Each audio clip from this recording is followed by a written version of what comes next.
Aleluia. Glória a Deus. Boa noite, queridos. Graça e paz. Vocês estão bem? Rapaz, que bom ver que vocês estão bem. Vocês estão bem mesmo? Seu rosto sabe disso? Então olha para o seu irmão e fala assim, que bom que você veio. Aleluia. Como o pastor disse mais cedo, antes, pode se assentar, mas como o pastor disse, né? Esse tempo que a gente tem aqui não é algo como obrigação, ele não deve ser algo natural. Pelo contrário, ele é algo sobrenatural, espetacular. Nós estamos diante de um ajuntamento onde o Senhor estabeleceu para nós. A igreja, o congregar é algo estabelecido por Deus. Hoje, inclusive, nós vamos falar um pouco sobre isso, sobre a importância da igreja. O porquê que se existe a igreja, por que se deve congregar. E um membro sozinho, ele não é um corpo. Um membro sozinho é apenas um membro. Um corpo, ele é de fato um corpo quando estão todos os membros unidos. Amém? Então, vamos lá. Aleluia. Abre comigo em Apocalipse 1. Nós não vamos falar de escatologia, gente. Não precisa ficar com medo. Apocalipse é benção. É o nosso futuro. Vai mostrar o que acontece lá. Rapaz, vocês têm que fazer o remo. Vocês têm que ver como é que é gostoso se aprender Apocalipse. Apocalipse 1, no verso 4. Acho interessante que ele começa assim.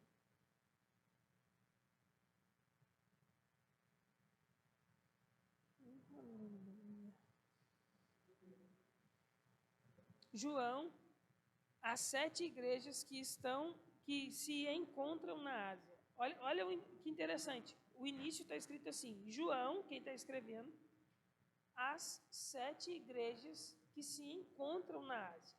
Graça e paz a vós outros da parte daquele que é, que era e que há de vir, e da parte dos 7 espíritos que se acham diante do seu trono, e da parte de Jesus Cristo, a fiel testemunha, o primogênito dos mortos e o soberano dos reis na terra, aquele que nos ama e pelo seu sangue nos libertou dos nossos pecados e nos constituiu reino, sacerdotes para o seu Deus e Pai. A ele glória, domínio pelos séculos dos séculos. Amém. No versículo 4, quando ele escreve, né, as igrejas que se encontram na Ásia, você vê que existem o porquê que ele escreveu essa carta e denominou a igreja. Você vai ver que ele escreve as cartas, envia para as igrejas, são 7 igrejas, e lá nas igrejas essas cartas são lidas. Isso foi, muito das mensagens foi específico para aquelas igrejas da época, mas o fundamento, o princípio daquelas cartas ainda nós devemos aplicar até nos dias de hoje. Como, por exemplo, nós vamos ver alguns benefícios que tem por conta da fidelidade e também algumas orientações de coisas que nós não devemos fazer. Mas, olha, o que eu quero trazer à consciência é de como é importante nós estarmos dentro da igreja para poder ouvir e receber a palavra. As instruções vão vir através do pastor para que a igreja, para que através da instrução do pastor, nós como membros deste pastoreio, nós vamos ser instruídos por Deus, inspirado pela vida do nosso pastor. Amém? Vocês estão comigo? No versículo 6, quando ele fala assim, e nos constituiu reino e sacerdote, essa palavra reino, na versão revista atualizada está reino. Na revista e corrigida, essa versão, em vez de falar reino, fala reis. Por que reis? Que no original, no grego, essa palavra significa basileu. Basileu é a palavra grega para soberano, que de início era utilizada para identificar qualquer rei nas regiões do Império Romano. Ou seja, se ele nos constituiu reis e sacerdotes, então hoje cada um de nós representamos esse reino de Deus como um rei específico. Nós não representamos esse reino como súditos ou como escravos. Não, ele nos constituiu basileu, ele nos constituiu reis. Reis para quê? Para que nós pudéssemos reinar em vida. Então, o nosso papel como cristão, a primeira coisa que nós devemos ter é essa consciência de que hoje em Cristo, como nova criatura, como filhos de Deus, nós somos vistos por Deus como reis na terra. Então, nós temos autoridade na terra sobre as enfermidades, nós temos autoridade na terra sobre a falta, porque como um rei governa o seu reino, ele gera estratégias e ele faz com que aquele reino se prospere. Ele não se contenta quando ele vê uma falta no reino. Pelo contrário, ele arruma um jeito de se ter prosperidade naquele reino. E hoje nós, no reino de Deus, nós temos as instruções já, que nós temos ouvidos aqui sobre dízimos e ofertas o tempo todo, que são princípios que nós devemos cumprir para que a nossa vida prospere. E nós, como um reino próspero, nós venhamos a abundar e transbordar na vida das outras pessoas. Isso para ser como um reino. E como sacerdote, porque ele fala, né? Vos constituiu o reino e sacerdotes para o seu Deus. O sacerdote, ele tinha a função na antiga aliança de ser um ministro. Na antiga aliança, o Espírito Santo ele vinha sobre 3 classes de pessoas: reis, sacerdotes e os profetas. Então, o Espírito Santo não era para qualquer pessoa na antiga aliança, só para esses 3 tipos de pessoas. Então, somente eles eram guiados pelo Espírito, podemos dizer assim. E hoje, na nova aliança em Cristo, ele nos constituiu as 3 classes numa só. Porque hoje nós somos reis, porque nós reinamos em vida, nós somos sacerdotes, porque nós ministramos diante de Deus, e como profetas, hoje não é todo mundo que tem um chamado profético em si, mas a palavra profecia, ela significa uma expressão vocal inspirada pelo Espírito. Então, se você simplesmente, né, me entenda o simplesmente, ler a palavra de Deus, somente ela e mais nada, você já está sendo inspirado, você já está profetizando, porque a Bíblia diz que toda a Escritura é inspirada pelo Espírito. Então, se toda a Escritura ela é inspirada pelo Espírito, cada expressão vocal que sai da sua boca, que está em linha com a palavra, você está profetizando algo. Por exemplo, quando você lê em Isaías, que pelas pisaduras de Jesus nós fomos sarados, essas pisaduras de Jesus que nos fez ser sarados é uma profecia como? Para andar de saúde divina. Quando você vê alguma enfermidade ou quando você está passando por alguma enfermidade no seu corpo, essa autoridade que Deus te deu faz com que você consiga expulsar essa enfermidade que está legal no seu corpo, porque Jesus ele levou sobre si. Então hoje nós não devemos mais aceitar essa enfermidade. Olha quantas instruções nós vimos, isso que é só a introdução. Em 3 versículos, quantas coisas tem, quantos temas, quantos títulos tem para ser ministrado na igreja. Olha a importância de se congregar. Porque cada tema desse, um tema vai puxando outro tema e esse vir congregar e aprender e ser instruído pela palavra faz com que a gente cresça. Vir à igreja não deve nunca ser peso para a gente. Eu estava ali, eu estava me lembrando, eu confesso que durante um tempo na minha jornada, eu tinha um conhecimento equivocado da igreja. Eu pensava que eu precisava vir à igreja porque eu tinha que sacrificar o meu corpo. Já não vivo mais eu, Cristo vive em mim, e se eu vim para a igreja e eu não negar meu pai, minha mãe, meus irmãos, minha esposa, todo mundo, eu não era digno. Eu vinha com essa consciência, mas congregar desse jeito era algo meio pesado. Porque quando tinha alguma coisa que realmente era necessário eu faltar no culto, eu achava que eu estava pecando. Mas hoje eu entendo que o congregar, na verdade, ele é para a gente um privilégio. Porque todas as vezes que congregamos, nós estamos sendo alimentados pela palavra, pela direção do nosso pastor. Mesmo que não seja, como por exemplo, hoje não é ele que está ministrando aqui, mas até para isso ele é guiado.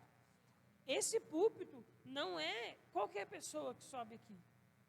Pode ir em outras igrejas, a gente vê que às vezes a pessoa chega, mostra a carteirinha de pastor, eu sou ministro, eu prego, tá, tudo bem, mas aqui não. Eu já ouvi o meu pastor dizer assim para a pessoa, você vai ministrar, mas eu não sei nem o que você crê. Como que eu creio? Eu creio na Bíblia, na palavra de Deus. Tá bom, mas você sabe o que a gente crê, o que a igreja crê, o que o verbo da vida crê? A pessoa não sabe, então você não vai ministrar aqui. Porque você não vai dar o alimento que o meu povo precisa. Foi isso que o pastor quis dizer. Não que a pessoa era proibida e nunca iria pregar, ou que ela não era uma pessoa capacitada para ministrar. Não, pelo contrário. O cuidado dele era só de trazer um alimento para a igreja em que tivesse de acordo com a fase daquela própria igreja, da nossa igreja. Porque se vem uma pessoa que não entende nada de alimentação, né? Por exemplo, eu confesso que eu não entendo muito. Você pega uma criança de 2 meses, aí você vai dar uma feijoada para a criança. A criança vai passar mal, porque o corpo dela não está acostumado com aquilo. Só que o pai dessa criança sabe o que é bom para ela, sabe o que faz mal, sabe o que não faz. Tem crianças que durante um tempo adquirem intolerância à lactose, por exemplo. Daí essa criança com intolerância à lactose, ela vem até aqui a igreja, nós estamos sentadinhos ali, bonitinho, o pai está dando comida para a gente, está nos alimentando, nós estamos crescendo espiritualmente. Aí ele deixa uma pessoa que ele não conhece, vem, sobe aqui, e daí vai e enfia lactose nas crianças. Aí as crianças passam mal, daí depois ele tem que levar no médico, tem que vir e cuidar. Então, você vê que o cuidado da igreja é em tudo. E eu posso falar com muita propriedade disso, porque eu estou do lado do nosso pastor durante bastante tempo, e assim, durante o tempo, até mesmo durante os dias, eu vejo as atitudes que ele tem, eu vejo as coisas que ele faz. Queridos, ele vem se você um dia tiver a oportunidade de vir de carona com ele, você não vai conseguir conversar com ele, porque ele vem o tempo todo orando e declarando sobre a vida de cada um. Ele vem chamando, eu brinco com ele, a gente brinca que a Bíblia fala assim, que as ovelhas ouvem a voz do pastor, e quando ele passava ali em Roseira orando, lá atrás, ele chamou a gente, nem ele mesmo sabia, mas nós ouvimos a voz dele e hoje nós estamos aqui. E cada um que está aqui, você pode pensar, eu vou visitar uma igreja, mas na verdade você foi guiado pelo Espírito. Né? Não digo que é obrigado a ficar aqui, não, de maneira nenhuma, cada um é livre e faz o que o Espírito guiar a fazer, né? Porque nós não devemos fazer o que queremos, mas sim o que nós somos inspirados pelo Espírito. Mas você vê que existe uma importância muito clara em congregar, e essa importância da inspiração de Deus, ela deve ser algo assim leve, gostoso. Hoje eu tenho prazer em congregar. Eu venho aqui, eu congrego aqui, aí tem evento, eu sirvo no Rema em Guará e vou para Guará, e eu moro em Roseiro, no meio do caminho. Até o pastor ele ainda brinca e fala assim, Marco, por que você não congregou em Guará? Porque era a mesma distância, teoricamente, aqui e lá. E lá é uma igreja sede, tem mais status, tem mais oportunidades, né, digamos assim, para trabalhar e tudo. Mas não, Deus me plantou aqui. Eu sou filho espiritual do pastor Romeu, não do pastor José Roberto. O pastor José Roberto é meu avô, que é pai dele. Mas você vê que aqui, eu sendo alimentado aqui, e nós, né, congregando aqui, a gente sai e vai para Guará e fica em Guará e vai no domingo fortalecendo a visão. E eu nunca saí de casa pensando assim, tem que ir para a igreja de novo. Nunca, isso nunca aconteceu comigo. Por quê? Porque eu entendi que existe uma importância e um prazer muito grande em congregar. E isso deve ser prazeroso, não deve ser pesado. Se congregar está sendo pesado, pode ser, ou você está congregando no lugar errado, onde seu coração já está desconectado daquele lugar, aí se torna um peso, ou então você precisa alinhar o seu coração e entender qual realmente é o propósito de Deus para a sua vida. Porque a Bíblia mesmo fala que o jugo de Deus e o fardo, ele é suave. Eu um dia conversei com um pastor, em que o pastor ele falava assim para mim, você não tem noção de como é pesado ser pastor, como é difícil ser pastor, você não tem noção do tamanho do peso que eu carrego. Daí eu peguei e eu fiquei olhando assim para a pessoa, eu não podia falar, porque eu conhecia a personalidade dela, eu sabia que ela não ia receber muito de bom grado o que eu fosse falar. Então, eu fiquei apenas pensando, eu falei, rapaz, mas se ele é pastor, e ele conhece a palavra, e ele sabe que o jugo é suave, que o fardo é leve, o que está acontecendo? Ele está no lugar errado ou fazendo a coisa errada. Então, você vê a importância da gente saber onde a gente está, o tempo em que a gente está, e o coração da maneira que ele está, porque é através disso que a bênção de Deus ela vai chegar nas nossas mãos. Porque a Bíblia fala assim, que aqui, né, no congregar é onde Deus ordena a bênção. E o que o diabo mais quer fazer é tirar as pessoas da igreja. Ou trazer as pessoas à igreja, né? Porque ele não tem problema nenhum de você congregar também. O problema que ele tem é de você compreender a palavra e usar a palavra. Esse é o problema dele. Agora, se ele traz você e deixa você preso dentro de uma igreja ou dentro de uma religiosidade, isso vai fazer com que você viva uma vida inteira sem desfrutar das coisas que Deus tem para a sua vida. Mas amém, vamos lá, continuando. No capítulo 2, quando a gente vai descrever sobre as cartas, né? Aqui no capítulo 2, ele cita realmente o que era a mensagem para cada uma das igrejas, nas 7 cartas. Eu vou ler algumas delas, não todas. A gente vai ver que no Apocalipse capítulo 2, no versículo 1, é onde começa.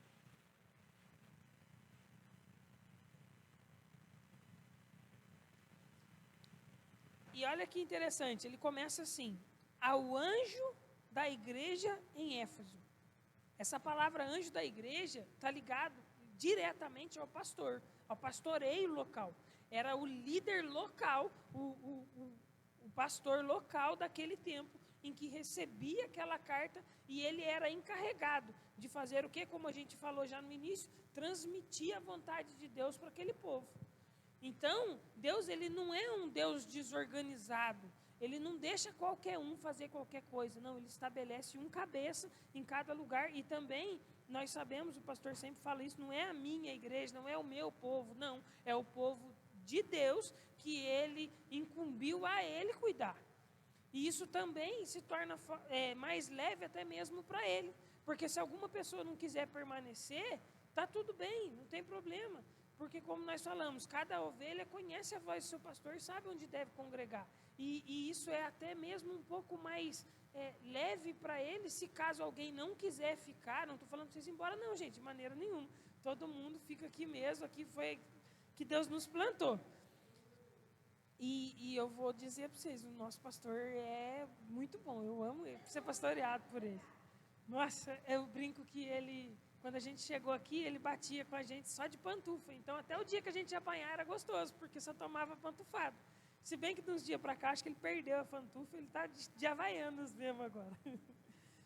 Aí diz assim, ao anjo da igreja em Éfeso, escreve, estas coisas diz aquele que conversa, na mão direita as 7, que conserva, na mão direita as 7 estrelas e anda no meio das 7 candeeiros de ouro. Conheço as tuas obras, tanto o teu labor como a tua perseverança, e que não podes suportar homens maus, e que puseste à prova os que a si mesmo se declaram apóstolos, e não são, e os achastes mentirosos. Olha que interessante, você vê que já no início da igreja, no princípio, quando Jesus tinha acabado de ressuscitar, isso aqui está por volta ali de 40, um pouco mais, 50, 60 depois de Cristo, mais ou menos uns 30 anos de igreja tem ali nesse período, ou mais um pouco, porque foi no período em que João estava já isolado na ilha de Patmos, mas enfim, é ali no primeiro século. Você já vê que tinha as mesmas dificuldades que nos dias de hoje ainda tem. Então, isso faz fácil para nós, porque o diabo ele não muda de estratégia. Ele sempre faz as mesmas coisas. Ele tenta fazer o quê? Ele tenta colocar falsos ensinos dentro de uma igreja. Ele tenta fazer com que a gente não entenda a seriedade e a oportunidade que temos em congregar e estar sujeito a um pastoreio. Porque se o pastor é voz de Deus para a nossa vida, ele ora por cada um de nós. Agora, se você não tem um pastor sobre a sua vida, você vai receber oração e cuidado de quem? do YouTube, talvez a pessoa do YouTube que você assiste nem sabe que você existe. Então, o pastoreio está ligado ao relacionamento. Aí você vê aqui, ele continuando, ele diz assim, né? E os achastes mentirosos, no versículo 7. Quem tem ouvidos, ouça o que o Espírito diz à igreja. Ao vencedor, dar-lhe-ei de que se alimente da árvore da vida, que se encontra no paraíso de Deus. Aí a segunda carta, é a carta para a igreja de Esmirna, que começa assim no versículo 8. Ao anjo da igreja de Esmirna escreve essas coisas. Diz o primeiro e o último, que esteve morto e tornou a viver. Conheço a tua tribulação, a tua pobreza. É interessante que ele ainda coloca assim entre parênteses, mas tu és rico. Ou seja, a nossa situação presente não define quem nós somos. A nossa situação financeira, aqui no caso, nesse momento, não estava determinando quem era. Nós já vimos que ele nos constituiu reis. Então, se nós somos reis, nós somos prósperos. E dizer sou próspero não está ligado a somente ter dinheiro no bolso, mas todas as outras coisas que prosperidade engloba, como, por exemplo, uma boa família, bons filhos, um bom emprego, uma boa casa, isso tudo é prosperidade. E é interessante que ele ainda deixa bem claro aqui, né, entre parênteses aqui, eu acredito que esteja também entre parênteses, tenha lá, mas tu és rico, ou seja, nós somos ricos. Então, queridos, Deus no reino de Deus não existe nenhum pobre. Você pode até não ter dinheiro hoje, mas isso não faz de você uma pessoa pobre. Tanto que Jesus fala, ele curava os enfermos e aos pobres ele não dava dinheiro, ele pregava o reino de Deus. Porque quando você entende o reino de Deus, quando você conhece realmente o reino de Deus, você deixa de ser pobre. Então, a pobreza não se resolve com dinheiro, mas resolve com mudança de mentalidade.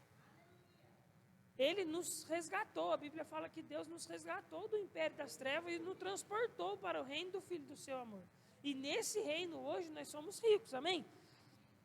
E não é difícil de entender, né?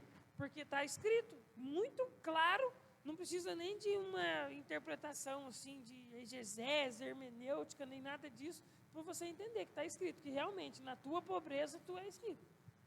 E as pessoas ainda insistem em dizer que são pobres. Muita gente insiste. Isso é o quê? Engano de Satanás.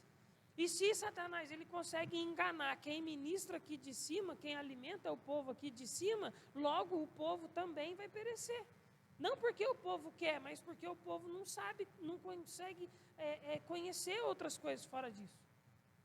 Por isso que muitas vezes quando você experimenta, aí entra um outro ponto, quando a pessoa, muita gente tem medo de perder a ovelha e tudo. Aqui, graças a Deus, nós não temos medo de perder ninguém. Primeiro, porque nós não vamos perder, porque quem acrescenta a igreja é Deus. E segundo, o alimento que é dado aqui de cima é um alimento muito bom, é um pasto muito bom. Eu, querido, amo ouvir a ministração. Quando eu estou sentado ali, né, que a maioria das vezes, graças a Deus, porque eu confesso que eu ainda tenho um pouco de nervosismo em subir aqui, mas eu sei que isso também está ligado ao meu chamado e é necessário fazer isso. Mas quando eu estou sentado ali, não importa quem vai subir aqui. Eu não estou ligado diretamente com o ministro. Por exemplo, eu tenho a minha irmã que ministrou, foi semana passada, foi, né? Que ministrou a semana passada, ela é minha irmã, eu já briguei com ela muitas vezes em casa, eu já não lembro nem quantas vezes que eu briguei com ela. Mas o fato, hoje nós somos muitos amigos, a gente nunca ficou com raiva um do outro, pelo contrário, às vezes a gente ficava sem conversar um com o outro, mas depois a gente não sabia nem por que tinha ficado sem falar, esquecia até da briga, pastor, pensa o nível. Eu sei que isso está ligado à personalidade, mas o que eu quero dizer é que não é a pessoa, Luciana, que subiu aqui e eu vou falar assim, eu não vou falar com ela, porque ela foi comer comida japonesa, não me chamou. Não, querido, quando ela sobe aqui, eu esqueço que ela é minha irmã, e eu recebo de Deus através da vida dela. Isso muda tudo. Isso muda tudo, isso fica muito mais simples e muito mais fácil de receber, porque nós não recebemos da pessoa. A Bíblia fala assim, que a unção que você honra é da unção que você recebe. Então, é da unção da vida dela que eu estou recebendo. Ah, mas você não sabe, ela fez, é só um exemplo, tá, gente? Ah, ela dançou colado ontem lá e hoje ela estava aqui.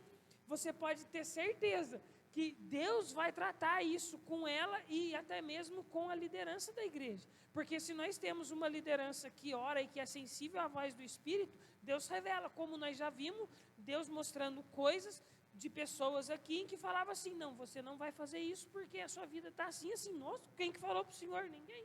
Eu percebo, eu já vi, eu já presenciei meu pastor fazendo isso. Por quê? Porque ele é uma pessoa guiada por Deus. Mas, enfim, não quero falar sobre o pecado em si, mas sobre a gente receber da unção. Queridos, quando você recebe da unção que está aqui, transmitindo para a sua vida, você é muito mais alimentado, porque você é alimentado de uma maneira completa. Porque o alimento não está no que fala, no falar em si, mas está na palavra que sai da minha boca e alcança a vida de vocês. Continuando. Aí, eu parei no versículo 10. Vamos continuar no 9. Mas tu és rico, e a blasfêmia dos que a si mesmo se declaram judeus e não são, sendo antes sinagoga de Satanás. Olha como é sério. Naquela época, Deus já estava vendo pessoas que se dizia crente, porque judeus nada mais é hoje do que os crentes, né? Existia os judeus em si realmente, que são das 12 tribos de Israel, mas nós hoje, como em Cristo, Deus dele deu o privilégio, a oportunidade para nós sermos também herdeiros, juntamente da promessa de todos os judeus. Então, hoje nós somos um cristão que temos todas as promessas que Deus fez a Abraão e aos judeus daquela época. Então, você vê que a pessoa vem e se declara judeu ou crente, mas na verdade não é. E ele ainda fala assim que é o quê? Sinagoga de Satanás. Olha só, ele transmite. A sinagoga era um lugar, né, onde eles transmitiam, ensinavam a Torá, que seria hoje a igreja. Então, compara esse povo que se diz e não é. Como que eu sei que se diz e não é? Pelo fruto. A árvore, nós não conhecemos ela pelo que ela fala. Você não passa na frente de um pé de manga e ela fica assim, eu sou mangueira, eu sou mangueira. Não, você olha e você vê manga ali, você fala, rapaz, ali é uma mangueira. Enquanto aquela árvore também ela é nova e você ainda não sabe identificar o fruto, está tudo bem, ela está crescendo. Então, isso também já puxa para um outro lado. Cada um tem um chamado específico de Deus. Mas se você ainda não sabe o seu chamado, continua se alimentando e servindo, porque um dia você vai frutificar. E se você estiver se alimentando das coisas corretas, do alimento correto, que é a igreja, aonde Deus te plantou, você vai se alimentar e você vai frutificar. Isso é só questão de tempo. Aí no versículo 10 diz assim, não temas as coisas que tem de sofrer. Eis que o diabo está para lançar em prisão alguns dentre vós, para ser dispostos à prova. Um outro ponto interessante. O diabo está para lançar em prisão alguns de vós para ser expostos à prova. Quem prova o homem, não, nesse sentido ruim, de prisão, de doença ou de falta, não é Deus. Porque Deus, ele é bom. Já é uma outra ministração também. Deus, ele é bom em todo o tempo. Então, Deus, ele não prova ninguém no sentido ruim. Ele prova, sim, mas no sentido de aprovação. Deus, ele prova você somente para você ser aprovado por algo. Como, por exemplo, o que seria uma prova? Quando você é chamado para trabalhar no diaconato. E você conduz bem aquele serviço que Deus te chamou, você é aprovado naquela prova diaconal, você não é promovido, que eu quero dizer, mas você está apto para subir um novo nível no seu chamado. Agora, tanto que a Bíblia diz que nós devemos ser fiel no pouco para que Deus ele possa nos colocar no muito. Agora, você vê que quem prova prendendo, trazendo falta, outras coisas, é Satanás, é o próprio diabo mesmo. E você, como autoridade em Deus, você tem autoridade para repreender isso e sair dessa situação. Porque a Bíblia mesmo fala assim, que a leve e momentânea tribulação que a gente passa não se compara nem com o peso eterno de glória. Então, quando o diabo quiser colocar pressão sobre sua vida, você ri da cara dele e fala, rapaz, eu sei o meu destino. E você também sabe o meu. O meu destino eu sei, que é de paz e não de mal, para dar o fim que eu desejo. E o seu destino qual é? O lago de fogo e enxofre. Não tem outro destino. Aí, ser fiel até a morte, dar-te-ei a coroa da vida. No versículo 11 diz assim, quem tem ouvidos, ouça o que o Espírito diz às igrejas. Você vê que em todas as cartas, ele começa dizendo, ao anjo da igreja tal. Ou seja, o pastor da igreja tal, que tem a autoridade de Deus sobre a nossa vida, para transmitir, para nos guardar e para nos pastorear. Isso é bom para nós e é uma responsabilidade muito grande. Eu também tenho um chamado pastoral e eu estou entendendo, estudando um pouco sobre o chamado do pastor. E eu confesso que quanto mais eu estudo, mais temor eu fico. Porque você ser pastor, a Bíblia compara com o marido, né? A pessoa que prepara a noiva, que tem a aliança com a igreja. É o pastor que é o responsável por dar um bom alimento e o crescimento do povo. Todos os outros chamados, que são os outros 4 dons ministeriais, antes dele ser enviado para cumprir o seu chamado, ele passa pela mão de um pastor. É o pastor quem vai ensiná-lo, quem vai direcioná-lo para o seu chamado. Então, você ser pastor de uma igreja, isso já mostra também um outro ponto, onde nós vemos igrejas que pessoas não têm um chamado pastoral, mas que lideram aquela igreja. Aquela igreja não tem como dar certo, porque a aliança da igreja local está ligado ao pastor que é ungido por Deus, ao pastor que é chamado por Deus para ser pastor.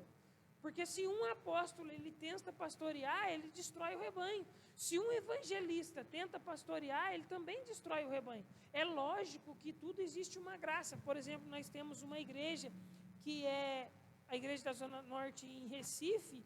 Quem pastoreia a igreja lá e quem é o líder daquela região é o pastor Humberto Albuquerque, mas ele é um profeta de chamado. Mas Deus, quando chamou ele para pastorear a igreja, ele falou, Deus, como que eu vou pastorear uma igreja se eu não sou pastor, se eu sou profeta? Aí Deus com ele tratou e falou assim, é só você não me atrapalhar, porque a graça sobre a minha vida vai fazer com que você pastoreie. E hoje nós vemos que isso deu certo, por quê? Porque pelos frutos.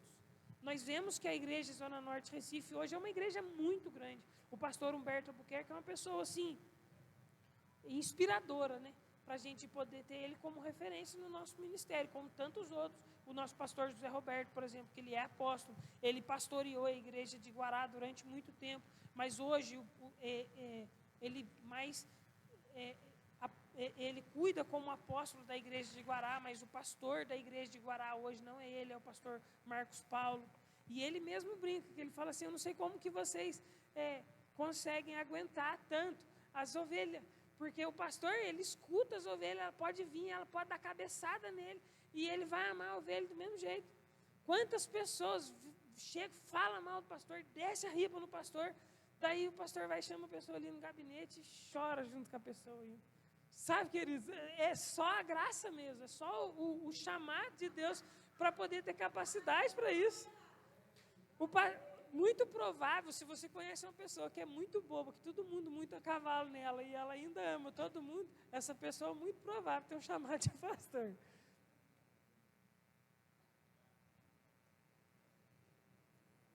Mas vamos lá, vamos continuar.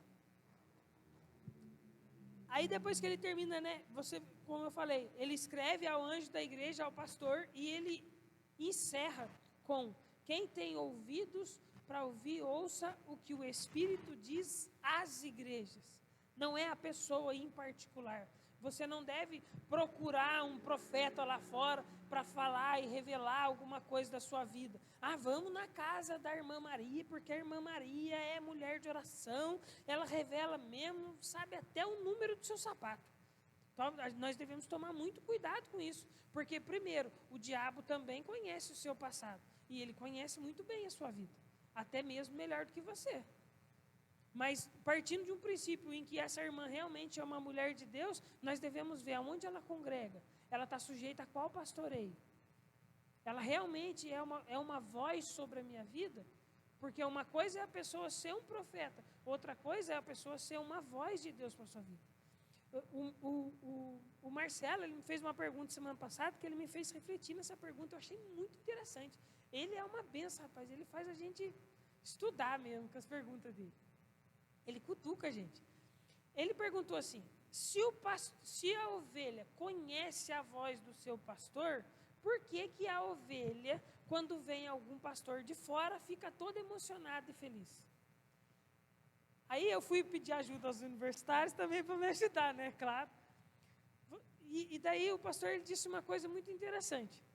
Uma coisa é a pessoa chegar aqui e ficar feliz por um pregador de fora e não sei o quê. Ela ficar contente com aquilo. Outra coisa é ela ser voz. Porque se você tem um animal em casa, um cachorro, por exemplo, e você está comendo uma coxinha, mesmo que você não seja dono daquele cachorro, você foi visitar alguém, você está lá almoçando, eu tenho certeza que aquele cachorrinho vai ficar olhando para você. E se você der um franguinho para ele, ele vai comer aquele franguinho e vai comer a banana no rabo ainda. E vai ser o seu melhor amigo. Isso é as ovelhas que escutam um pastor de fora falando, pastor de fora, maravilha, glória a Deus, o Senhor é bom. Fica feliz, sim, mas a voz sobre a vida desse cachorrinho não é essa pessoa, porque essa pessoa vai embora. Quem é a voz sobre a vida dele? É o dono. Porque é o dono que vai falar assim, não, ele não pode comer isso, porque se ele comer isso, depois ele não vai querer comer ração. Depois vai dar carrapato nele. Ah, se ele comer arroz, dá dor de barriga nele, porque eu conheço o cachorro, eu tentei dar dar arroz para ele um dia, deu dor de barriga. Então eu, como dono, eu como convivo com aquele cachorro, eu sei o que realmente ele precisa. Então você vê, a voz de Deus, quando Deus fala assim, que a ovelha conhece a voz do seu pastor, é isso que ela está querendo dizer. Porque quando o calo aperta mesmo, querido, você vai correr para o seu pastor.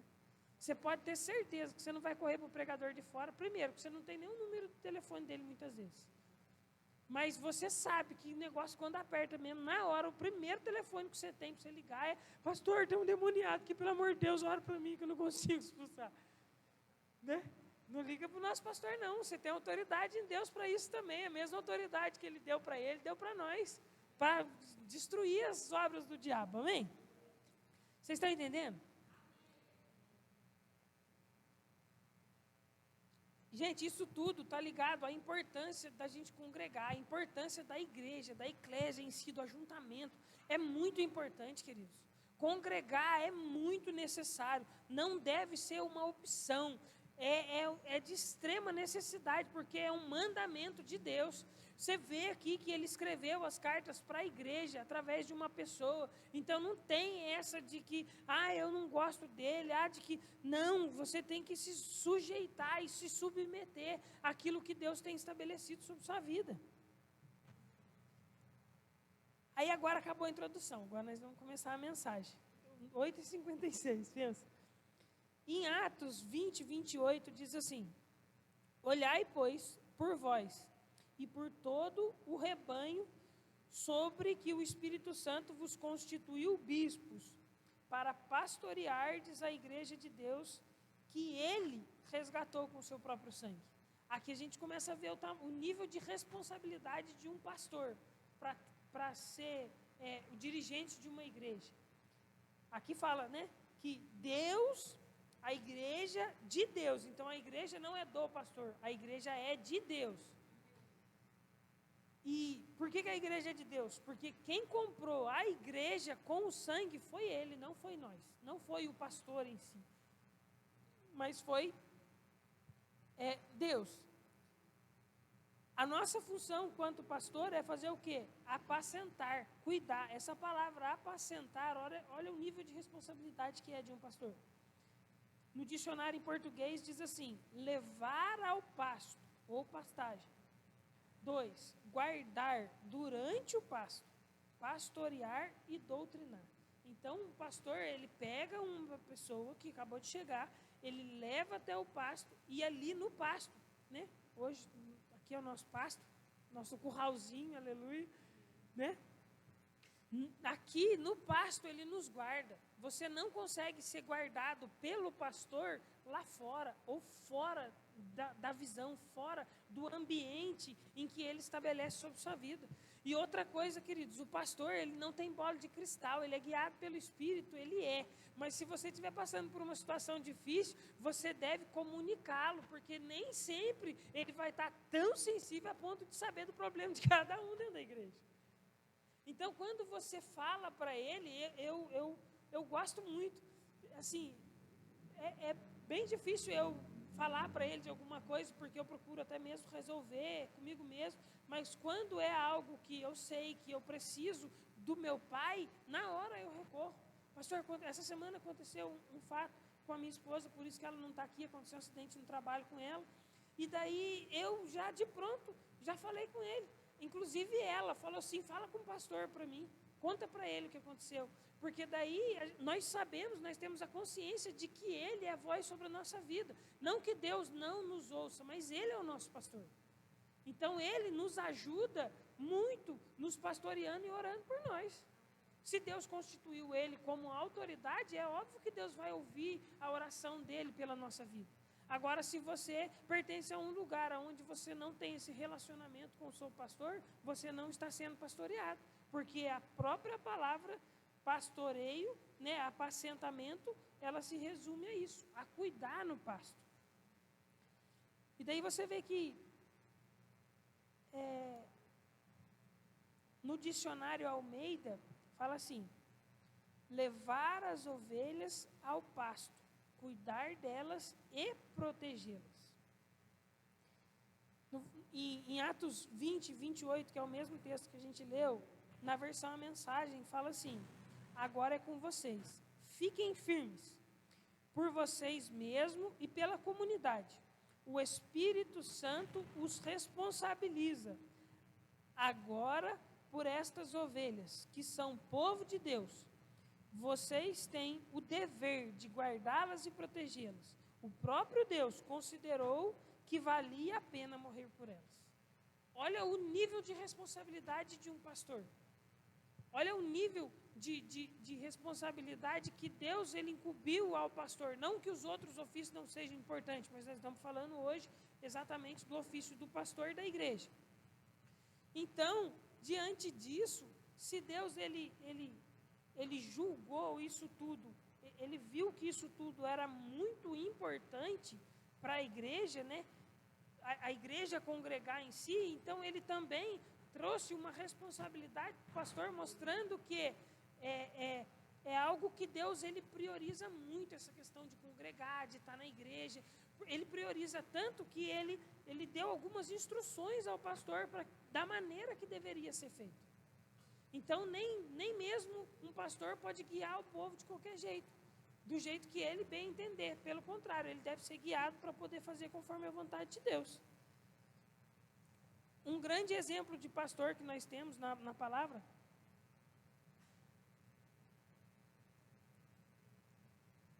é o próprio Jesus. Olha que interessante, 2 textos no mesmo evangelho que parecem até mesmo que ele copiou e colou no capítulo seguinte. Em Mateus 4:23 diz assim: percorria Jesus por toda a Galileia, ensinando nas sinagogas. Olha que interessante, Jesus ele ensinava onde? Nas sinagogas. As sinagogas era a igreja daquela época, era onde os judeus se reuniam para ouvir e ler a Torá e ouvir a palavra de Deus. Então hoje nós nos reunimos na igreja, que também pode ser comparado com a sinagoga. Jesus, ele, como exemplo para nós, ele ia ensinar na sinagoga. Não fica ensinando fora, todo mundo solto de qualquer jeito, não. Porque Deus é um Deus ordeiro. Ele estabelece coisas na igreja. Então, a necessidade de estarmos ligados e conectados à igreja. Pregando o evangelho do reino, curando toda sorte de doenças e enfermidades entre o povo. No 24. E a sua fama correu por toda a Síria. Trouxeram-lhe, então, todos os doentes, acometidos de várias enfermidades e tormentos, endemoniados, lunáticos, paralíticos, e ele os curou. Olha o nível de pessoa que vai vir para a igreja. O nível de pessoa que o pastor vai ter que cuidar. É todo esse tipo de pessoa. Mas o fato de chegarmos aqui nessas condições não nos faz permanecer aqui nessas condições. Porque a partir do momento em que nós ouvimos o Evangelho e aprendemos o Evangelho do Reino de Deus, nós devemos crescer e viver à altura daquilo que Deus nos chamou para ser. Então, a igreja não deve ser uma igreja doente o tempo todo. Na verdade, a igreja em si, ela não é doente, ela é sadia. Mas as pessoas que vêm não devem permanecer doente e o tempo todo. Não, doente que eu digo na alma, às vezes, a pessoa não consegue ter uma vida reta. Não, nós devemos ser transformados pela palavra quando nós chegamos. Porque Jesus, quando as pessoas chegavam até Ele e queriam realmente, ninguém ficou com Ele da mesma maneira. Pelo contrário, tudo o que todo mundo pediu, teve. E hoje na igreja ainda é assim, porque Deus deu autoridade ao pastor, deu à igreja, a autoridade à igreja para que curasse os enfermos, expulsasse os demônios. Tanto que você vai ver nesse próprio evangelho, depois mais à frente, depois você lê em casa, que logo após essa mensagem, Jesus ele comissionou os 12 e enviou os 12. Ele mostrou como fazia, porque Jesus ele ensinava. Então ele mostrava como era que fazia e depois ele enviava. Aí ele pegou e ensinou os discípulos e falou: agora vocês vão fazer do jeitinho que eu faço. Então hoje nós devemos permanecer do mesmo jeitinho que Jesus fazia. Dentro da igreja a gente ensina, a gente pastoreia, a gente cuida, todo mundo aqui, e a gente envia. Aí sim, chegou a hora dos evangelistas, chegou a hora dos apóstolos irem abrir novas obras, chegou a hora do profeta ir, ministrar em outra igreja. Não que o pastor não possa, mas geralmente quem roda mais é o profeta, até porque o povo gosta de receber um profeta na igreja. O profeta ia ministrar e transmitir a mensagem de Deus para outras pessoas. Por quê? Porque elas chegaram e elas se tornaram ovelhas sadias e elas aprenderam. Então, queridos, nós devemos tomar muito cuidado com isso também. Ah, Deus falou comigo que é para mim ir embora, pastor. Ah, eu arrumei um emprego, é uma bênção. Nossa, estou prosperando, vou ganhar 10 mil reais. Uma pessoa um dia falou para o pastor: vou ganhar bem, pastor, é de Deus. Estava desempregada. Aí o pastor perguntou assim para essa pessoa: e aonde você vai, tem igreja, Verbo da Vida? Não perguntou nem qualquer igreja, perguntou: tem Verbo da Vida lá? E falou: não sei. Então isso já mostra que a pessoa não está nem aí para a igreja, porque ela nem procurou saber se tinha uma igreja a qual ela pertencia, a visão a qual ela pertencia naquela cidade. Aí você fala para mim: é Deus que está guiando essa pessoa? Se primeiro nós devemos nos alimentar e crescer espiritualmente aonde Deus nos plantou? Aí essa pessoa vai, e muitas vezes a gente vê, a pessoa fala: não, Deus falou comigo, é para mim ir para tal lugar, vai embora, bate a cabeça, se lasca tudinho e volta. Por quê? Porque não era o tempo. E o pastor, ele tem muita sensibilidade para isso. Não somente o nosso pastor, mas um líder da igreja. Ele sabe o momento certo, que é para a pessoa ir ou não. Amém? Aí continuando, no versículo... No capítulo 9, aí entra aquela parte que eu falei, que parecia que ele copiou e colou. No 4:23 fala, percorria Jesus por toda a Galileia, ensinando nas sinagogas e pregando o evangelho do reino.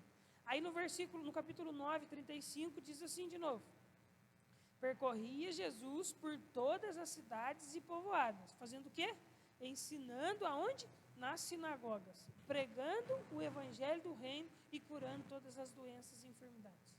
Novamente, Jesus estava fazendo a mesma coisa. Então aqui você não vai ouvir uma coisa diferente, uma pregação diferente, uma palavra diferente. Não, pelo contrário, vão ser sempre as mesmas coisas. Porque Jesus ele fazia a mesma coisa. Ele percorria as cidades, entrava na sinagoga, pregava o evangelho do reino, que é as boas novas de salvação, que é mostrar para as pessoas o que ela tem, o que você pode e quem você é em Deus. E isso tudo, quando Jesus ele fazia, ele saía para outra cidade, ele fazia a mesma coisa. Ele ensinava o povo, ele mostrava quem o povo era, ele mostrava o que o povo tinha e o que o povo podia fazer. Aí, juntamente com isso, havia os sinais, que era o quê? A cura das pessoas que chegavam e precisavam ser curadas e precisavam ser transformadas. Então, Jesus, como nosso exemplo, ele era um excelente pastor. Jesus, na verdade, ele foi a única pessoa, né, humana que ele conseguiu exercer o seu ministério em cima dos 5 dons ministeriais. Mas, aí continuando no versículo 36, diz assim: vendo ele as multidões, compadeceu-se delas. Aí entrou o chamado pastoral. Porque estavam aflitas e exaustas, como ovelha que não tem pastor. Então, o próprio Jesus, ele mostrou a necessidade de um pastor. Quando ele via as pessoas sofrendo, por que as pessoas sofrem? Porque ela não tem um pastor. Quando está muito ruim, você não tem uma direção para tomar, muitas vezes, no caso não a gente, mas como exemplo para a gente usar lá fora, as pessoas, elas estão perdidas, aflitas e exaustas, por quê? Porque ela não tem um pastor, porque ela não tem uma igreja para se congregar, porque ela não tem irmãos para poder orar junto, ela não tem outras partes do corpo que pode somar com ela. Quando você machuca um pé, o outro pé ele sofre. Então, aquele membro, né, que seria o outro pé, ele está sobrecarregado. Por quê? Porque o outro está manco. Agora, quando a pessoa que está sofrendo, que está sobrecarregado lá fora, Jesus falou para ele, né? Jesus, ele viu que elas estavam exaustas e ele mesmo falou: vinde a mim, todos que estáis cansados e sobrecarregados, que eu vos aliviarei. Então, em Jesus existe alívio. Nosso papel, quanto ovelha, é ver as pessoas lá fora, aflitas e necessitadas, e trazer para dentro da igreja. Não é o pastor que precisa ficar visitando as pessoas lá fora. Não que ele não possa fazer isso, pelo contrário, faz parte até mesmo do pastoreio. Mas o papel de pegar as pessoas lá fora e trazer para dentro da igreja é nosso. O pastor, na verdade, você vê na igreja em Atos, quando começou a dar problema lá e tal, que estava esquecendo das viúvas dos helenistas, em Atos 6, se eu não me engano, estava esquecendo do povo lá, daí eles chegaram, começaram a reclamar, falaram: estão esquecendo da minha viúva lá e tudo, o pessoal está passando necessidade. Os discípulos falaram o quê? Nós vamos levantar então pessoas cheias do Espírito para poder cuidar dessas necessidades. E nós vamos fazer o quê? Cuidar do ministério, da oração e da palavra. Então, o pastor, o papel dele é orar muito mesmo, é estudar muito mesmo. Por quê? Para que ele possa se dedicar a esse ministério, a oração da palavra, para chegar aqui e conseguir transmitir tudo que Deus tem. E o nosso papel é ser cheios de Deus. Eu não vou lá não, porque não vai dar tempo. Mas o nosso papel, quanto membros, quanto ovelhas, é ser cheio da unção, sermos pessoas de palavra, porque não adianta também eu ir lá ver uma pessoa exausta, aflita, sofrendo, ou chegar na pessoa e falar assim para ela: nossa, vamos para a igreja, que lá você vai ser transformada. A pessoa olha para mim e fala assim: rapaz, você traz sua mulher, como é que você vai falar para mim que lá é bom? Você já pensou o nível de responsabilidade em que nós temos quanto cristão, em chegar e falar assim: Deus é bom, a minha igreja é boa, o povo de lá é bom, então vamos para lá. E a pessoa olhar e falar assim: rapaz, vamos mesmo, cara. Eu lembro de você vivia caído para a rua aí, você vivia chapado nos botecos da vida, nos forró da vida, chegava em casa de madrugada e hoje você está bem, está feliz, tem uma família. Eu vou lá conhecer sua igreja. Olha a diferença. Nossa, eu estou falando nós, como membros desse corpo, que já ouvimos o evangelho do reino e fomos transformados. Então, precisa haver uma transformação quando nós chegamos à igreja. E não existe opção de ficar fora da igreja. Não existe. Eu vou congregar na minha casa. Não vai. Não vai porque vai dar ruim. Um membro desligado do corpo, ele tem prazo de validade. Quase fiz uma piada agora, misericórdia.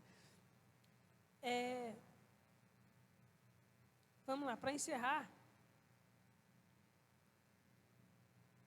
Em Romanos 8:18, diz assim: porque para mim tenho por certo. Pode colocar uma música no fundo, por favor, Marcelo? Romanos 8:18. Porque para mim tenho por certo que os sofrimentos do tempo presente não se podem ser comparados com a glória que há de ser reveladas em nós. No 19, a ardente expectativa da criação aguarda a revelação, ou, em outras traduções fala, a manifestação dos filhos de Deus. Então, nós devemos manifestar a vida de Deus para as pessoas lá fora. É nosso papel, quanto ovelhas, manifestar a vida de Deus na vida das pessoas. Porque aqui, quando fala a ardente expectativa da criação, aguarda a manifestação dos filhos, porque antes de nascermos de novo, nós somos criaturas de Deus. Uma criatura ainda sujeita à natureza caída, mas hoje, como filho, nós temos uma nova posição, como a gente viu no início, que é ser reis e sacerdotes. Hoje nós temos como filho a autoridade e ainda mostrar diante de Deus. Aí, continuando, diz assim, versículo 20, pois a criação está sujeita à vaidade. Não é todo mundo que está sujeito à vaidade, aos prazeres, mas a criação, a pessoa que não nasceu de novo. Então, uma pessoa que não nasceu de novo, ela vai pegar mesmo, ela vai trair. Você assim, no caso, no seu trabalho, você tem um colega de trabalho que fez alguma coisa, te traiu. Isso é normal. O pecador, a natureza dele é pecar, é trair, é ser usado pelo inimigo, porque é a natureza dele. Você não pode mudar a natureza de algo, a não ser que, quando essa pessoa nasce de novo, se torna uma nova criatura. E nascer de novo não é desmaiar e acordar, não. A Bíblia fala assim que nós em Cristo somos novas criaturas, que Deus nos transportou, Ele nos resgatou do império das trevas para o reino da luz. Aí 20 diz assim, pois a criação está sujeita à vaidade, não voluntariamente. Eles não fazem isso porque quer, eles fazem isso porque é a natureza deles.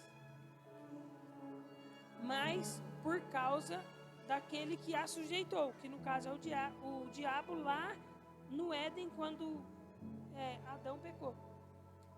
Mas no 21 diz assim, na esperança de que a própria criação será redimida do cativeiro da corrupção para a liberdade da glória dos filhos de Deus. Então o povo lá fora, eles têm um desejo por ver, aguardando a nossa manifestação. É nosso papel, quanto filhos, manifestarmos a vida de Deus lá fora. É nosso papel, como membros de uma igreja, ser o exemplo lá fora. Nós devemos ser sal da terra e luz do mundo lá fora. Cada um, é nossa obrigação, podemos dizer assim, mas obrigação não se torna algo pesado, mas é quem nós somos. Quem nós somos? Nós somos quem? Nós somos a vida de Deus. Nós temos a vida de Deus em nós. Então hoje, ninguém pode falar, eu não consigo amar, eu não consigo perdoar. A Bíblia mesmo fala assim, que Deus, Ele derramou o amor sobre as nossas vidas. Então se Ele derramou, Ele não pingou de conta-gota, Ele enviou mesmo o amor dEle, o amor ágape, o amor incondicional sobre as nossas vidas. E é esse amor que nos faz crescer, que nos faz amar ao próximo, que nos faz muitas vezes passar por cima do nosso ego, passar por cima de raiva, passar por cima de ofensas, porque é esse amor que vai constranger o mundo lá fora e fazer com que o mundo lá fora reconheça Deus nas nossas vidas. Não é o que você muito fala. Um pregador um dia disse, não lembro quem foi, falou assim que você deve pregar em todo o tempo e, se preciso, falar alguma coisa. Porque é a nossa atitude, a nossa vida, que deve ser uma ministração para a vida de outras pessoas.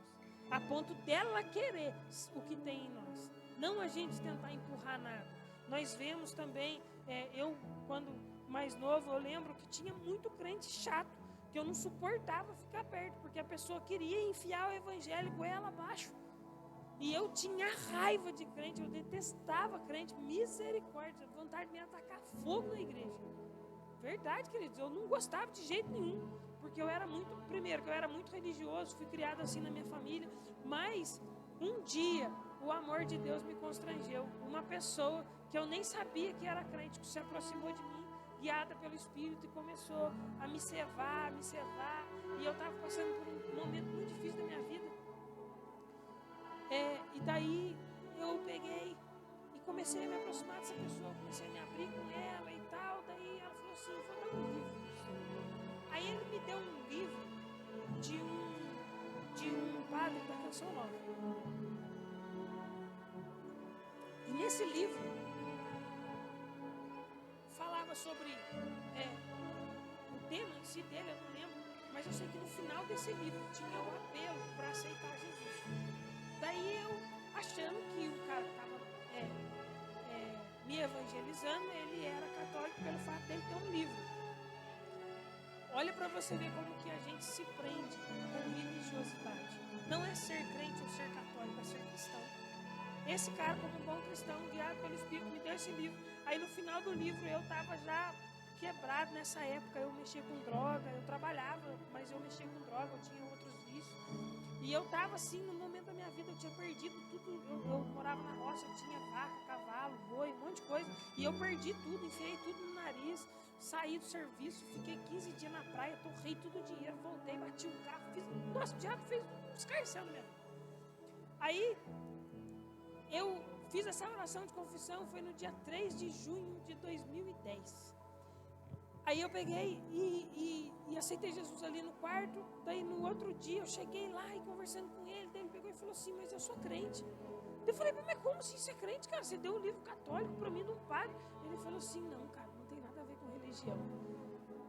Eu falei, oxe, e ele era crente ainda de uma igreja muito tradicional, dessas igrejas em que mulher não pode cortar cabelo, essas coisas tudo, de tradições assim, muito, e aquilo me constrangeu até o ponto que eu peguei e falei, rapaz, cara, mas se você tem esse amor todo e é assim, então eu quero conhecer mais disso. Aí eu fui na minha tia, que eu sabia que era crente, mas que eu não gostava muito dela, porque ela tentava enfiar o evangelho em mim. Falei, tia, eu quero ir na igreja da senhora. Olha para você ver, Deus usou uma pessoa, e eu peguei e fui. Nesse dia em que eu pisei na igreja, aí é história para outra ministração, mas ali, queridos, eu nasci de novo. Porque eu nasci de novo no meu quarto, mas a Bíblia fala que aquele que crê publicamente, né, que a gente deve crer com o coração e confessar com a boca, publicamente, que Jesus Cristo é nosso Senhor. Ali naquele momento eu confessei a Jesus naquele culto, e daquele culto em diante, minha vida nunca mais foi a mesma. Deus transformou, assim como eu acredito que todo mundo aqui tem uma história parecida, eu acredito que nós estamos todos entre irmãos, e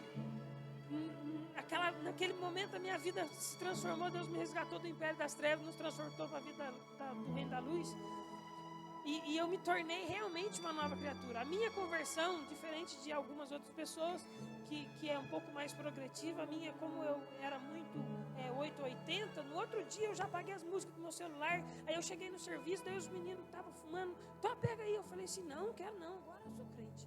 Para com isso, eu sou crente. Que conversa é essa que eles fizeram com você essa noite? Eu falei, não, Jesus transformou a minha vida, eu sou uma nova pessoa. Então ali eu já consegui mostrar para eles algo. Eu não sei hoje que destino que eles tiveram, eu não sei se eles foram, eu quero crer que eles foram também transformados, mas ali, queridos, naquele momento, naquele caminhão, eu lembro até hoje, nós estávamos todos sentados, porque a gente eu trabalhava na prefeitura em Taubaté essa época, a gente ia para o canteiro trabalhar, e quando eles me ofereceram, eu neguei, eu nunca mais fiz nada dessas coisas do velho homem, mas eu comecei a querer mais do Evangelho, querer aprender mais do Evangelho. Esse é o primeiro passo, a nossa conversão. Esse é o primeiro passo, a nossa conversão. É maravilhoso, é lindo, mas quando a gente vê até mesmo lá na igreja, quando Deus inspira o apóstolo João a escrever as cartas, ele fala assim, porém eu tenho contra ti. No caso, eu acredito que até a primeira igreja, ele fala assim, eu tenho porém contra ti, que deixaste o primeiro amor. Eu queria que vocês se colocassem de pé. Às vezes, as coisas dentro da igreja, os afazeres do nosso dia a dia lá fora, ele acaba nos afastando daquilo que realmente nós somos e daquilo que nós realmente temos em Deus. Olha para você ver que no versículo 4 do capítulo 2 de Apocalipse ele fala, tenho porém contra ti, que abandonaste o teu primeiro amor. Lembra-te, pois, de onde caíste. Arrependa-te e volte à prática das primeiras obras. Quais são as primeiras obras? É a conversão. Quando a gente chegou ainda desejoso de querer fazer as coisas, não, pastor, conta comigo. Eu lembro que quando eu me converti, eu fiquei 15 dias dormindo em Taubaté, na casa da minha tia, na casa do meu irmão, porque eu tinha medo de vir e saber qual seria a reação da minha mãe, porque a minha mãe era muito religiosa, e de fato a minha mãe ficou meses sem falar comigo. Mas isso não me fez parar. Eu amava a minha mãe, eu falava para ela: mãe, eu te amo, mas hoje a minha vida é transformada. A senhora não entende, mas um dia a senhora vai entender. No fim da vida da minha mãe, quando ela encontrava alguém, alguma mãe que estava com problema com o filho nas drogas, alguma coisa, ela falava assim: fala para ele conversar com meu filho bagunçava. Eu confesso que eu nem acredito muito que ele fazia todas as coisas que ele falava que fazia, porque mãe é a última a saber, né? Mas fala com ele, hoje ele é uma pessoa boa, é casado, tem filho. Olha, queridos, Deus, ele transforma a gente, mas nós não devemos perder o primeiro amor. Nós não devemos perder essa essência de que Deus, ele nos chamou para fazer e para ser. Antes de fazer qualquer outra coisa na igreja, no trabalho, em qualquer outro lugar, Deus, ele nos chamou para ser filhos. Hoje nós somos filhos de Deus, o nosso papel é sermos filhos de Deus. Às vezes a gente fica ocupado demais com muitas coisas, como tem aquela história de Marta e Maria, e Jesus falou: Marta, Marta, você está ocupada demais fazendo muitas coisas. O que realmente importa é o que Maria escolheu. Então eu quero dizer para você: não troque a igreja, não troque o congregar por um salário melhor, não troque o serviço. É lógico que tudo tem um tempo e você deve ser guiado para isso, mas não deixa com que Satanás venha colocar coisas na sua vida para te prosperar e te tirar da igreja. Deus nunca quer te tirar da igreja. Deus, ele nunca quer ver você longe. Você deve, talvez, abrir mão de coisas para permanecer aqui, mas esse abrir mão que pareça ser perca durante um curto período, você pode ter certeza que lá na frente você vai ter recompensa, porque a Bíblia nos garante dupla honra em tudo, seja no trabalho, seja na vida, seja na família. Então eu quero encorajar vocês. Pode colocar a música, Marcelo, por favor? Eu já passei do tempo, pastor, me perdoa. Realmente a declarar e orar a respeito disso e saber que a área em que você precisa melhorar, todos nós precisamos. Todos nós temos uma área.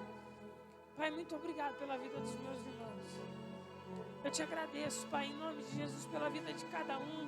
Muito obrigado por essa mensagem. Eu sei que ela veio diretamente do Senhor, porque muitas coisas que eu tinha escrito aqui, o Senhor tomou uma maneira diferente de conduzi-las, e obrigado por isso. Muito obrigado, porque eu também fui alimentado por essa palavra, eu estou sendo alimentado por essa palavra.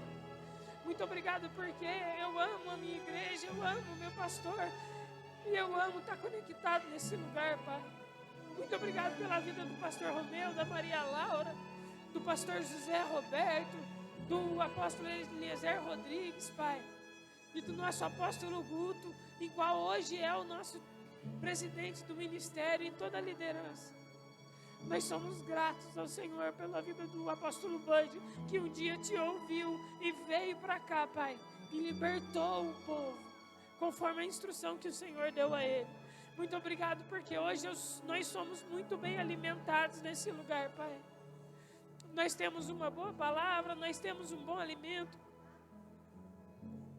Muito obrigado, Pai, porque o primeiro amor em nós não vai acabar, mas nós vamos, Pai, renovar as nossas forças como a luz da aurora. Nós vamos brilhar mais e mais, nós vamos crescer no nosso chamado, nós vamos crescer ministerialmente, nós vamos crescer como pessoa, nós vamos crescer como filhos, Pai.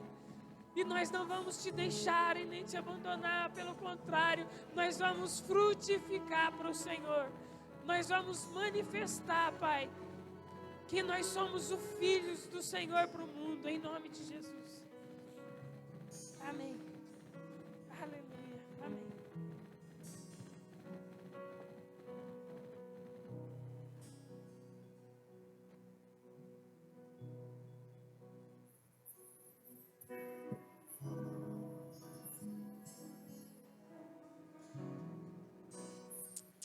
Aleluia.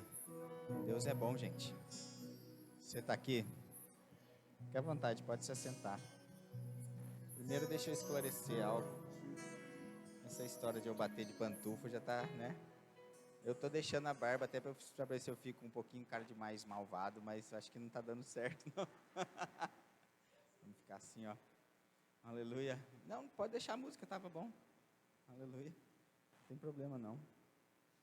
Também eu quero aproveitar e vou começar aqui, né? A gente vai conversar um pouquinho sobre dízimos e ofertas e vai ser bem rápido. Mas pra gente ter uma ideia das coisas, né, da seriedade que é, como o Marco disse, vou começar dessa história que ele contou aqui, né, de uma vez uma pessoa que porque queria fazer as coisas aqui na igreja e eu não deixava. E assim, gente, quando ele contou essa história, isso realmente aconteceu. Eu conversei com a pessoa e disse pra ela, né, fala, cara, eu assim, não sei o que você crê, não sei que pito toca. Se alguém já ouviu essa expressão assim, né? Que pito toca. E aí ela me disse assim, não, como assim? Não sabe o que eu creio? Eu creio no Deus vivo. Eu tenho experiência, eu sou crente há muito tempo. Eu tenho um ministério. Eu falei, que bênção, glória a Deus. Se você tem um ministério, então é muito claro para você, quando eu pergunto, eu não sei o que você crê, eu estou falando até das doutrinas básicas, que está na Bíblia. E sabe, quantos aqui são cristãos há mais de 1 ano? Levanta a mão para mim saber. Há mais de 2 anos? 3 anos? 5 anos? 10 anos? Olha que interessante. Eu sei porque, não se sinta culpado, por favor, tá? Porque eu também me peguei nessa, quando eu conheci essa palavra. E eu disse para essa pessoa assim, se você tem um ministério há tanto tempo, quando eu falo que eu não sei o que você crê, me diga quais são as doutrinas básicas de Cristo, então, que está na Bíblia. Aí você vê que a pessoa nunca ouviu falar daquilo, porque fica uma cara de interrogação, né? E se a Bíblia diz que são doutrinas básicas, é porque é fundamento, é básico. Todo mundo aqui que levantou a mão, que é crente pelo menos há 1 ano, deveria saber de cor. Aleluia. Não é? Eu nem vou perguntar quais são, para que a gente não fique com vergonha às vezes, né? Mas a gente sabe quais são e sabe até onde está escrito. Está lá em Hebreus 6, no verso 1. Quem sabe me dizer? Arrependimento de obras mortas, fé em Deus, juízo eterno, imposição de mãos, ensino de batismos. Está faltando um. Pastor, você esqueceu? Esqueci. Mas vou olhar. Graças a Deus pela palavra, amém? Olha, arrependimento de obras mortas, fé em Deus, ensino de batismo, imposição de mãos, ressurreição dos mortos e juízo eterno. 6 doutrinas básicas. E se é básico, gente, se é fundamento, até as crianças deveriam saber. Aí você entende que às vezes a gente pergunta, né, alguma coisa, a pessoa, do que ela crê, eu estou falando disso. Estou falando do que a Bíblia diz, nada mais, não é que a gente está sendo exigente, não, a gente só está exigindo o que a Bíblia exige. Algumas coisas que a Bíblia exige que a gente saiba como fundamento. Agora, se eu não sei nem o fundamento, se eu não sei nem o básico, como que eu vou avançar para algo que é maior? Porque Paulo diz no verso anterior a esse, ele diz assim que o alimento sólido é para os adultos, agora quem é criança precisa de leite. E às vezes a gente quer muito ir para uma outra etapa, quando eu não concluí nem a primeira. Quem está aqui comigo? Amém? Então, eu sei que o diabo, como o Marco disse, não tem problema de as pessoas congregar, não. Eu sei que alguns ele tira até do congregar. Mas tem gente que está há anos congregando e não sabe da verdade das Escrituras. Sendo que Jesus disse, conhecereis a verdade. E essa verdade, conhecida e praticada, vai te libertar. Amém? Por exemplo, a respeito de dízimos e ofertas, se a gente vê o que o diabo roubou como primeira coisa da vida de Jó. Quando Jó foi questionar a Deus a respeito da vida de Jó, e aí, por uma permissão, né, da vida que Jó tinha, o diabo pôde tocar na vida dele, e não dá tempo da gente falar tudo isso hoje, deixa para o próximo culto, mas a gente sabe que foi Satanás quem roubou aquilo da vida de Jó, e não foi Deus, por uma permissão do que Jó vivia, e fazia, e cria. Qual foi a primeira coisa que Satanás tirou de Jó? Fala assim comigo. O instrumento de adoração. Você pode olhar em Jó 1:13, diz que a primeira coisa que sumiu da vida de Jó foi o gado e as ovelhas. O que é isso? Um instrumento de adoração. O que Jó queimava no altar para poder oferecer honra e glória ao Senhor. Aleluia. Quem está comigo? Então o diabo não tem problema às vezes da pessoa vir na igreja, desde que ela venha na igreja e não conheça e não pratique a verdade. Quanta gente vem na igreja e não crê, por exemplo, que esse é um momento de adoração também a Deus. Porque a Bíblia diz que a gente deve adorar a Deus em espírito e em verdade. Como o Marco disse, aquele texto lá. Põe para mim de novo, Marcelo, por favor. Apocalipse 2:9. Diz lá, né? Que eram pobres, mas aí entre parênteses está lá, rico. Não é isso que diz lá? Conheço a tua tribulação e a tua pobreza. Mas aí a Bíblia diz, mas tu és rico. Em outras palavras, Deus está dizendo, eu conheço a sua situação atual, mas eu também conheço a sua situação espiritual. Eu também conheço o que eu fiz por você. Então você pode não ter no bolso agora, mas o fato de não ter no bolso agora não significa que você não é rico. Está comigo? Se a gente botar uma saia no Marco, ele vira mulher? Não, né? Aleluia. Então não é o que está ali que faz dele a condição, né, de ele ser o que é. Então não é porque você não tem no bolso que você não é rico. Está comigo? E o sistema do mundo, a religiosidade faz, tadinho, você é pobre, você não tem condição de fazer. E aí o diabo rouba de você um instrumento de adoração. Porque não é a quantidade, mas a generosidade, porque nesse momento nós estamos comunicando a Deus, ou avareza ou generosidade. Porque o pastor José Roberto sempre fala isso lá em Guará. Esse é o momento que a nossa vida está exposta diante de Deus. Se a gente for ver Gênesis 4, a gente vai ver que Abel, ele agradou a Deus, e não foi só ele e as suas ofertas agradaram a Deus.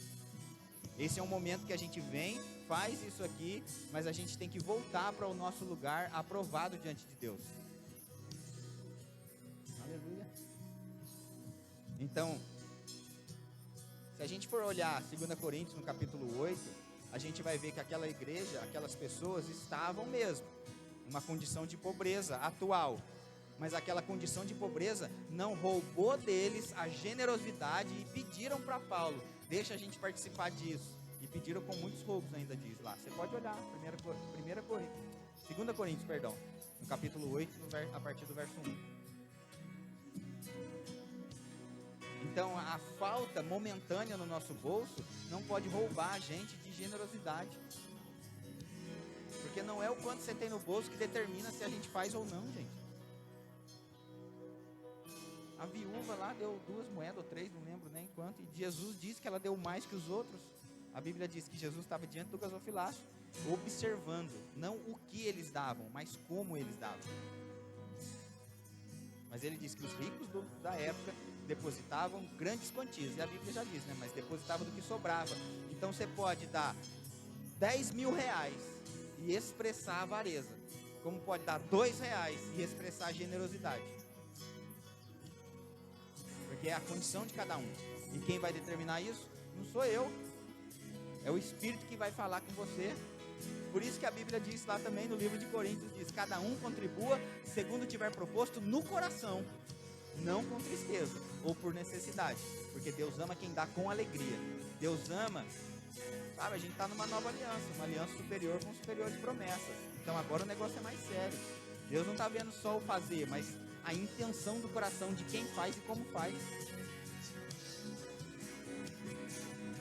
2 Coríntios no capítulo 8 e no verso 1, eu vou ler até o 5, mas eu vou ler na versão a mensagem.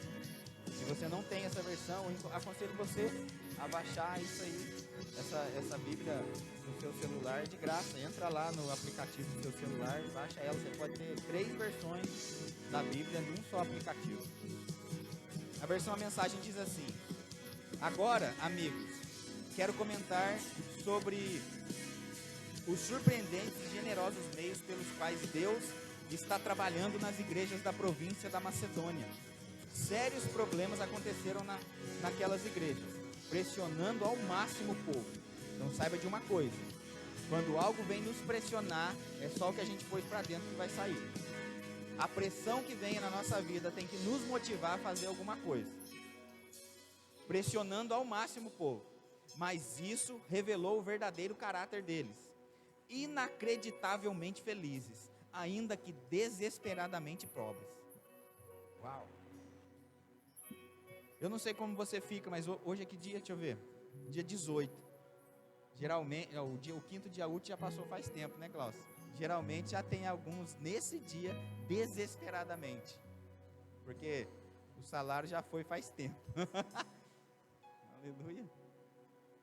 Mas aqui diz que eles estavam inacreditavelmente felizes, ainda que desesperadamente pobres. Então o motivo da alegria deles não era o que tinha no bolso. O motivo da nossa alegria tem que ser Cristo. O motivo da nossa alegria tem que ser a palavra. O motivo da nossa alegria tem que ser a própria vida de Deus em nós. Jesus disse: eu vim trazer vida abundante, gente. O que está faltando então?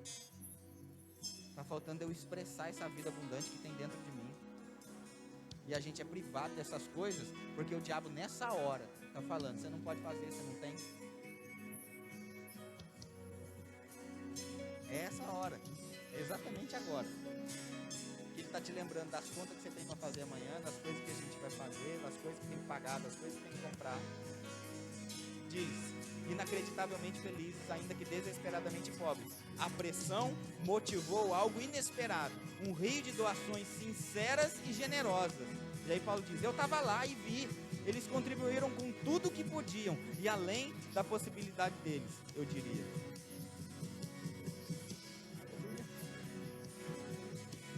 Eu não vou ler o resto não, mas eu aconselho você, leia na sua casa lá, 2 Coríntios, capítulo 8 e o verso 9. Você vai ver depois lá que Deus falando assim: Deus dá semente ao que semeia. No verso 10 do capítulo 9, se eu não me engano. Deus dá semente ao que semeia e pão para alimento. Pode ter certeza que tem coisa que chega na mão do crente que não é pão, não é para comer, mas é semente para semear. Mas a falta de discernimento das coisas faz com que todo mundo coma o pão e a semente, achando que tudo é pão. E é por isso que não tem colheita, porque não planta. Porque o que chegou na mão não é pão, mas é semente.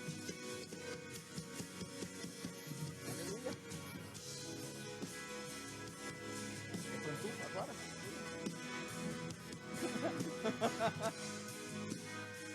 Deus é bom, gente. E eu tenho crido, orado, chamado a existência para grandes valores chegar na sua mão. Em nome de Jesus Cristo. Eu sei que a gente crê que Deus pode levantar um aí e vir aqui e fazer uns estardalhaços, um monte de coisa.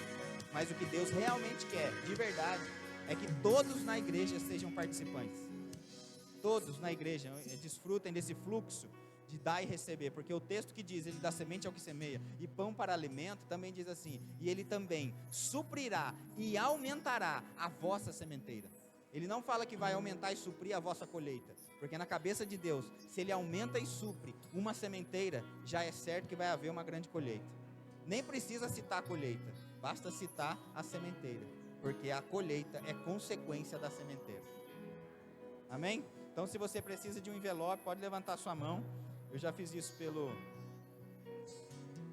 Pix, né? Você pode fazer aí também. Se você fizer pelo Pix, manda um comprovante para a Luciana, para que a gente venha saber que esse recurso é de Moreira César, porque vocês sabem, né? Por enquanto a gente ainda usa a conta da igreja de Guará, então por isso que é tudo uma coisa só. Você vai ver lá a Igreja Evangélica Verbo da Vida Guaratinguetá, mas por isso a gente pede para que mande o comprovante para a Luciana. Não que a Luciana quer saber quanto você ganha, quanto você deu, não, ela não está interessada nisso não, mas a ideia é só para que a gente possa diferenciar de onde são as coisas. Amém? Nós vamos orar. Pai, obrigado pela tua graça, pelo teu favor, por aquilo, Pai, que o Senhor tem apontado, feito e realizado em nós. Nós recebemos, Pai, a tua palavra hoje com mansidão no nosso coração.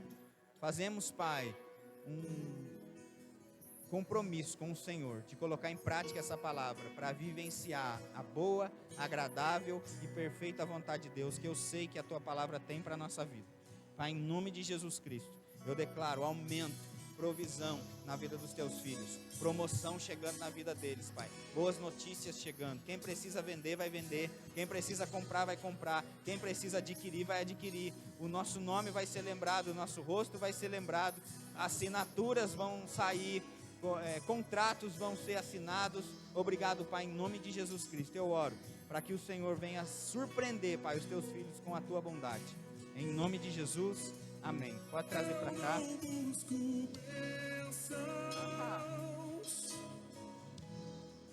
Jesus, você já fez tudo por mim. O recadinho tá rápido hoje, só isso. De tudo que o Senhor... Hoje, quinta-feira, né? Amanhã, às 7 da manhã, tem oração aí, das 7 às 8. Então, se você pode, passa por aqui. Venha um tempo de oração. E toda sexta-feira tem, né? A Bel e as meninas estão aí. Aleluia. E eu creio que muita coisa a gente é guardado e nem sabe, porque tem um povo que ora por você, viu? Em nome de Jesus. Depois, domingo, a gente está de volta, fortalecendo a visão lá em Guaratinguetá, às 9 da manhã. Todo mundo sempre está super convidado. E depois a gente está de volta no culto da família às 18 horas. É 18. Lembrando que a gente combinou, né? De domingo agora, se você adquiriu a camiseta do Povo Mais Feliz da Terra, venha com ela, para que a gente possa todo mundo tirar uma foto bonita aí e a gente fazer uma festa aí, tá bom? Eu também vou vir de camiseta, você não assusta não, o pastor não vai estar de gravata domingo? Fala, não, eu também vou estar de camiseta, eu também posso, aleluia? Vou aproveitar essa oportunidade, aleluia? E vou vir. Então, se você tem a sua, pode vir, ou venha, né, domingo. Se você não tem ainda, pode procurar aí a Luciana ali no fundo, que daí a gente vai dar um jeito. Amém? Beijo no coração, se prepare para boas notícias chegando, crie expectativa mesmo, que a Bíblia diz que é a bondade de Deus que nos conduz. Então, vá em paz, não peques mais, seja abençoado pela prática da palavra, em nome de Jesus.